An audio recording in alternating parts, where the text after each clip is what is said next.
नमस्कार। विदेशी लगानीले नेपालको अर्थतन्त्रलाई साँच्चै नै नयाँ उचाइमा पुर्याउन सक्छ। तर यो यात्रामा नि विभिन्न देशका राजदूतहरूको पनि एकदमै महत्त्वपूर्ण र सहयोगी भूमिका हुन्छ। अब प्रश्न उठ्छ, कसरी त? ल आउनुहोस् आज यही विषयमा अलिकति गहिरिएर हेरौँ। ल अब यो प्रक्रियालाई अझ नजिकबाट बुझौँ है। सबैभन्दा पहिले राजदूत भनेको को हो र लगानी भित्राउन उनीहरूको खास काम के हो त्यो जान्न जरुरी छ। राजदूत भनेका सरल भाषामा आफ्नो देशका आधिकारिक प्रतिनिधि हुन्।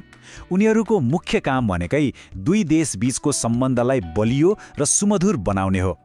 अब सोच्नुस् त, जब नेपालमा लगानी गर्ने माहौल एकदमै राम्रो, स्पष्ट र सुरक्षित हुन्छ हो, त्यही बेला उनीहरूले आफ्ना देशका लगानीकर्ताहरूलाई भन्छन्, लौ नेपालमा राम्रो अवसर छ है।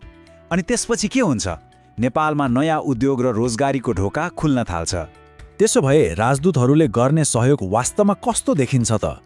उनीहरूले नेपाललाई सघाउन सक्ने केही खास र महत्त्वपूर्ण तरिकाहरू छन्।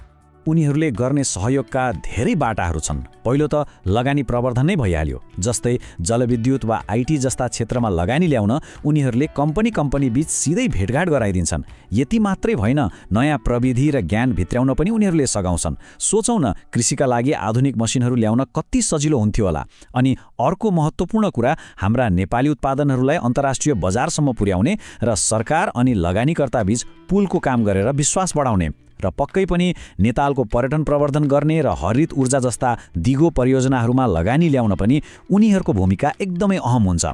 यी सबै कूटनीतिक प्रयासहरूले कागजमा मात्र होइन, नेपालको अर्थतन्त्रमा साँच्चीकै कस्तो ठोस प्रभाव पार्छ, अब त्यो हेरौँ। यसको समग्र प्रभाव निकै सकारात्मक हुन्छ। देशमा नयाँ रोजगारीका अवसरहरू सृजना हुन्छन्। नागरिकहरूको सीप विकासमा पनि ठूलो योगदान पुग्छ। यसका साथै नयाँ उद्योगहरू विस्तार हुन्छन्, निर्यात बढ्छ र विश्वव्यापी आर्थिक सम्बन्धमा नेपालको उपस्थिति झनै बलियो बन्दै जान्छ। भनेपछि निष्कर्ष एकदमै स्पष्ट छ। यदि नेपालले लगानीका लागि अनुकूल वातावरण बनाउन सक्यो भने विभिन्न देशका राजदूतहरू हाम्रो विकासका लागि शक्तिशाली साझेदार बन्न सक्छन्। र अन्त्यमा एउटा महत्त्वपूर्ण प्रश्न सोच्नको लागि छोडेर जाँदैछौँ। विदेशी लगानीलाई साँच्चै आकर्षित गर्न नेपालले सबैभन्दा पहिले के कुरामा ध्यान दिनु पर्ला? के त्यो नीतिगत स्थिरता हो वा पूर्वाधारको विकास, कि झन्झटिलो प्रक्रियालाई सरल बनाउने कुरा हो? यो भिडियो रिनमेन नेपालले कम्पाइल गरेको हो।